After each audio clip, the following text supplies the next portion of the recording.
In life, we're often told to chase success, love, and happiness. But what if the real secret to a fulfilled life isn't chasing at all? The Stoics, Buddhists, and great thinkers throughout history have warned us some things are simply not worth running after. Today, we'll explore 8 things you should never chase in life, because the more you chase them, the further they seem to slip away. Number 1. Approval from others. One of the biggest traps in life is chasing approval from others. If you live for validation, you'll always be at the mercy of other people's moods, judgments, and expectations. When you live for approval, you start shaping your life around what others expect of you. You hesitate to express your true thoughts, fear criticism, and make decisions based on what will please people rather than what truly aligns with your values. You become a reflection of others' opinions instead of your own authentic self. The Stoics warned us about this trap. Marcus Aurelius said, "It never ceases to amaze me. We all love ourselves more than other people, but care more about their opinions than our own." Why should the opinions of others hold more weight than your own judgment? Most people are too absorbed in their own problems to think about you for long. And even if they judge you, does their opinion change who you are? So how to free yourself from the need for approval? 1. Know your values. Instead of asking, "What will they think of me?" ask, "What do I think of myself?" Define your principles and let them guide your actions. 2. Detach from praise and criticism. Epictetus taught that external opinions are outside our control. If someone praises you, great. If they criticize you, fine. Neither should dictate your self-worth. 3. Stop performing for others. Be aware of when you're adjusting your behavior just to fit in. Ask yourself, if no one were watching, would I still do this? If the answer is no, reconsider your motivations. 4. Practice being unapologetically yourself. At first, it might feel uncomfortable to go against the crowd or to express unpopular opinions. But with time, standing firm in your beliefs will bring a deeper sense of confidence than any fleeting approval ever could. Approval is temporary, but self-respect is permanent. Live in a way that makes you proud of who you are, and approval, if it comes, will be a bonus, not a necessity. Number 2, perfection, the endless climb that leads nowhere. Perfection. It's a word that sounds inspiring, but in reality, it's a prison. The idea of perfection stops people from starting, makes them afraid of failing, and ultimately steals their joy. But here's the truth. Perfection is an illusion. The more you chase it, the more anxious and paralyzed you become. Instead of chasing perfection, chase progress, because perfection is impossible, but improvement is always within reach. Perfectionism is the fear of imperfection disguised as ambition. You tell yourself, "I just want to do my best." But deep down, you fear criticism, rejection, or not being good enough. You delay taking action, constantly tweak things, or abandon projects altogether because they're not perfect yet. But here's the catch. Nothing will ever be perfect. The world isn't changed by perfectionists who never finish anything. It's changed by people who take imperfect action, learn, and improve as they go. The Stoics didn't aim for perfection. They aimed for excellence through progress. Seneca said, "While we waste our time hesitating and postponing, life is slipping away." In other words, waiting for the perfect moment is just another way of wasting time. The pursuit of perfection is often just procrastination in disguise. But how can we overcome perfectionism? 1. Redefine success. Instead of asking, "Is this perfect?" ask, "Is this good enough to move forward?" Progress matters more than perfection. 2. Embrace mistakes as learning opportunities. Marcus Aurelius wrote, "If it is not right, do not do it. If it is not true, do not say it." Notice he didn't say, "If it is not perfect, do not do it." Mistakes are not failures, they are feedback. 3. Set a good enough deadline. Give yourself a time limit to complete a task. When the time is up, move on. Don't let perfectionism keep you stuck in an endless loop of revisions. 4. Just start. Action creates momentum. Instead of waiting for everything to be perfect, take the first step. Improvement happens through doing, not waiting. Perfection is an illusion, but progress is real.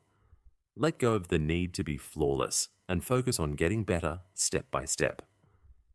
The world doesn't need perfect people. It needs people who take action, learn, and grow. Number 3. Material wealth. The empty chase. Money. Status. Luxury. Society tells us that if we chase wealth, we will finally be happy. But history, philosophy, and real life show us a different truth. Money itself is not the problem, but the endless chase for it is. There's nothing wrong with earning money or striving for financial security. But when wealth becomes the main goal of life, it leads to an endless cycle. No matter how much you have, it never feels like enough. You get a raise, and soon you want a higher salary. You buy a nice car, and then you crave a better one. This is called the hedonic treadmill, where every new financial achievement only leads to more desires. The problem isn't wealth, it's attachment. If your happiness depends on how much money you have, you will always feel insecure, no matter your bank balance. Seneca, one of the richest men in ancient Rome, warned about the dangers of wealth. He said, "It is not the man who has too little, but the man who craves more, that is poor." True wealth is not measured by how much you have, but by how little you need. Epictetus, a former slave turned philosopher, took it even further. He believed that true freedom comes from wanting less, not having more. When you're not controlled by material desires, no one can manipulate you with money. Think about it. Who is richer? The man who owns everything but constantly fears losing it, or the man who owns little but fears nothing? So how to escape the trap of chasing wealth? 1. Define your enough. Instead of endlessly chasing more, ask yourself, how much do I truly need to live well? Set a clear financial goal and recognize when you've reached sufficiency. 2. Detach your self-worth from money. Money is a tool, not an identity. Your value is not based on your income, your car, or the size of your house. Who you are matters more than what you own. 3. Focus on meaningful wealth. Instead of accumulating money for status, invest in things that bring real fulfillment, relationships, personal growth, and experiences. These things add true value to life. 4. Practice gratitude. Seneca said, "No one is born rich.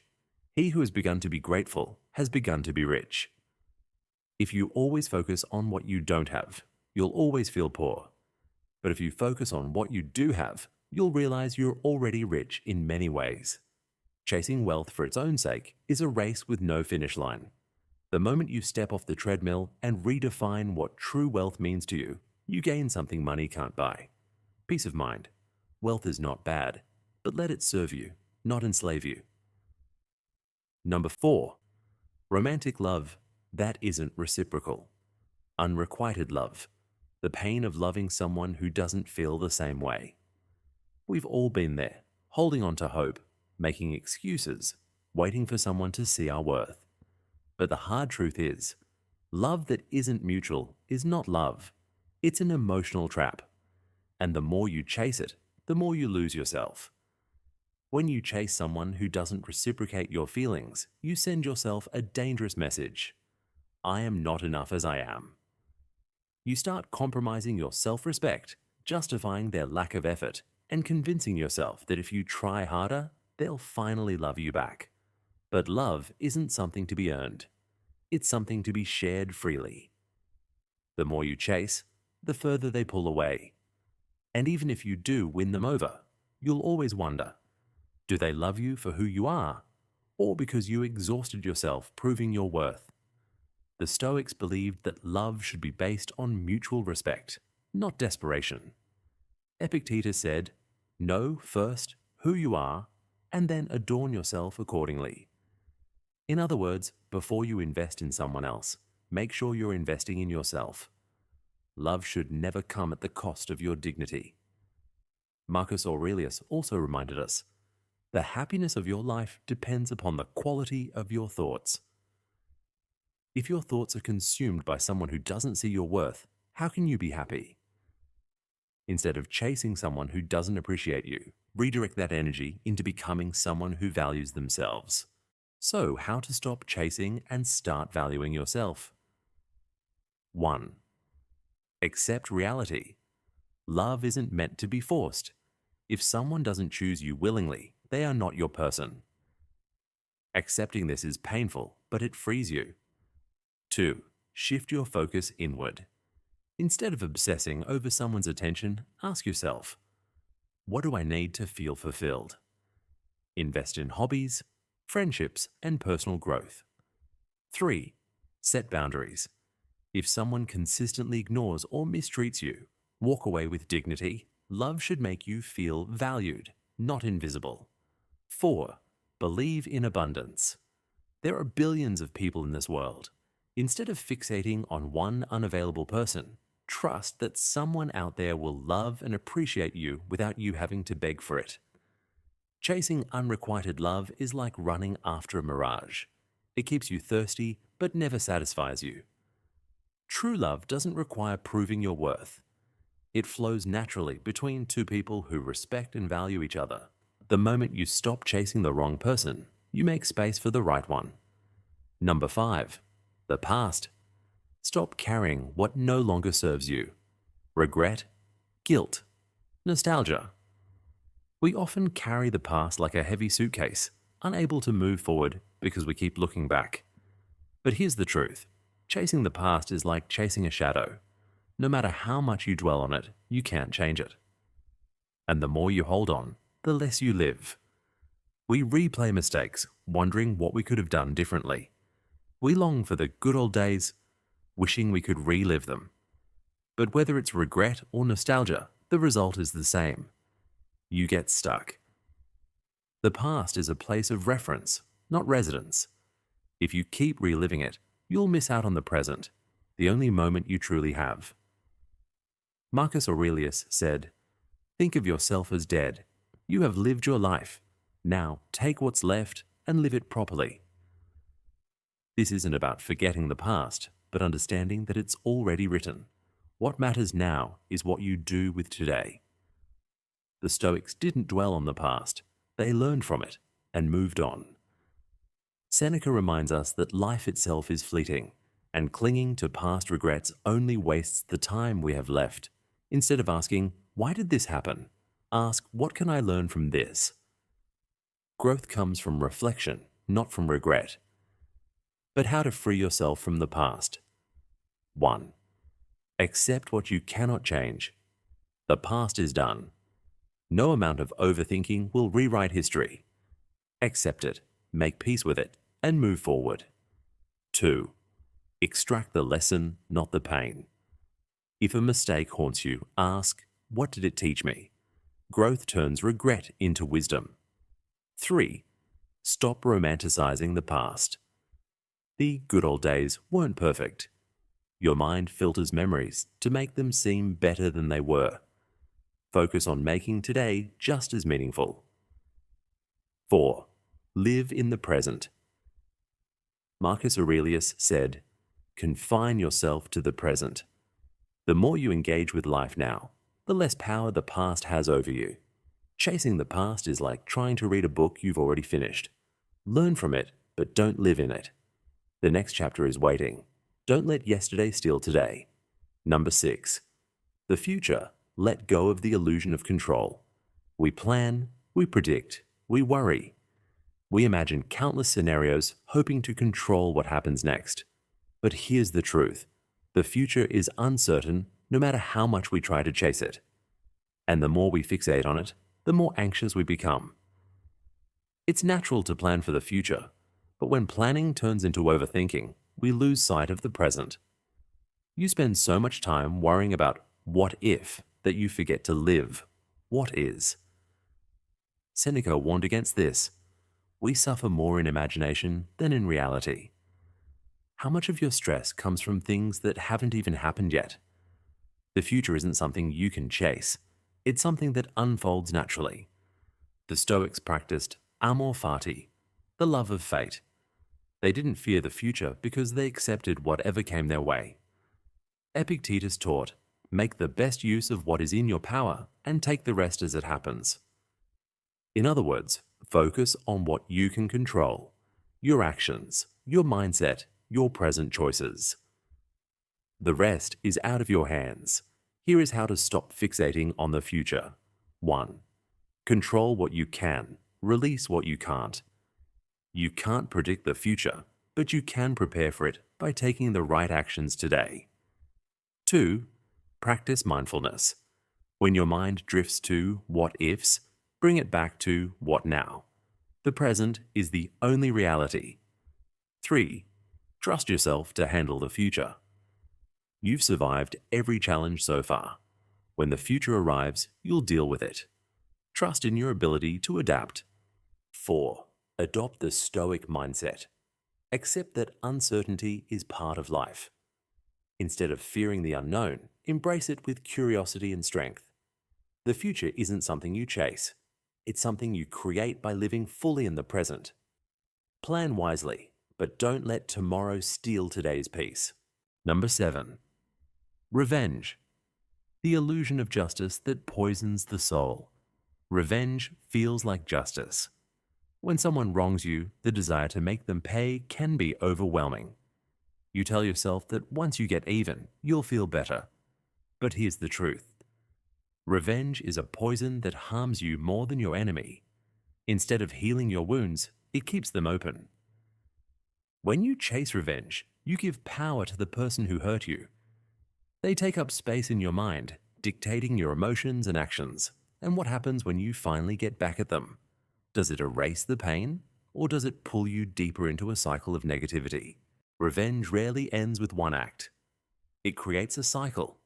An eye for an eye, hurt for hurt, until no one wins.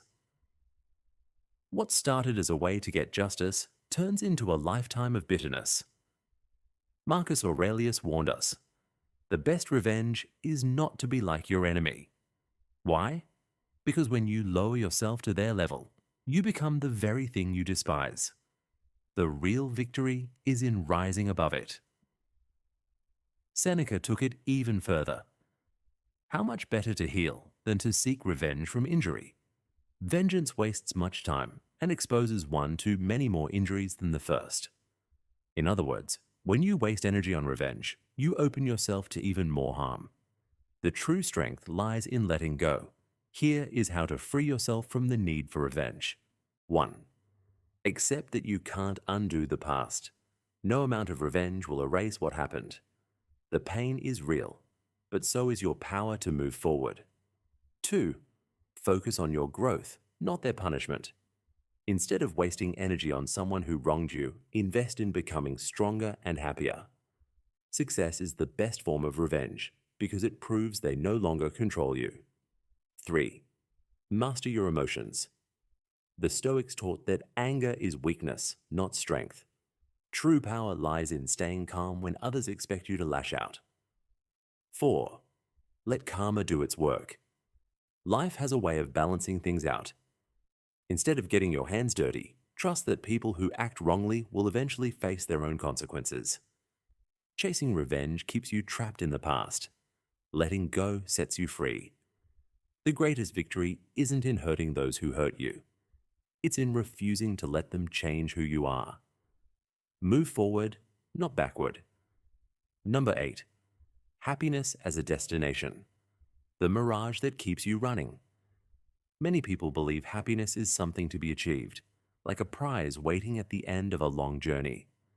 They think, once I get that job, that house, that relationship, then I'll finally be happy.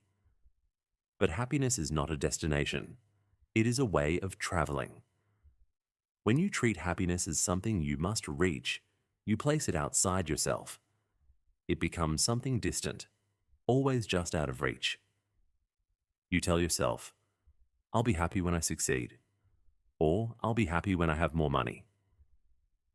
But when you finally get there, the goalpost moves. There is always another step, another level, another thing to chase. Like a mirage in the desert, happiness keeps moving further away. You run faster, thinking you're getting closer, but the chase never ends. The Stoics taught that happiness is not found in external achievements, but in how we perceive and experience life. Epictetus said, "There is only one way to happiness, to cease worrying about things which are beyond the power of our will." In other words, happiness isn't about what we achieve, it's about how we think. Seneca warned against the endless pursuit of happiness, saying, "While we are postponing, life speeds by." If you keep saying, "I'll be happy when," you risk missing out on the moments that make life meaningful right now. How to stop treating happiness as a destination. 1. Find joy in the present. True happiness is not in arriving, but in how you live each moment. Slow down and notice the simple joys around you. 2. Detach from external outcomes. A new job, a new house, or a new relationship might bring temporary pleasure, but lasting contentment comes from within. 3. Practice gratitude. Instead of focusing on what you don't have yet, focus on what you do. Gratitude shifts your perspective from scarcity to abundance. 4. Let go of when thinking. Stop waiting for a future event to make you happy. Ask yourself, how can I make this moment fulfilling? Happiness is not something you chase. It's something you create. It's not waiting for you in the future. It's found in how you live today. The moment you stop searching for happiness as a final destination is the moment you realize it has been within you all along. In a world obsessed with chasing, dare to be still. Let go of what drains you and embrace what nourishes your soul. If this video inspired you, please like, subscribe, and share it with someone who needs to hear this message. Remember, peace begins when the chase ends. See you in the next video.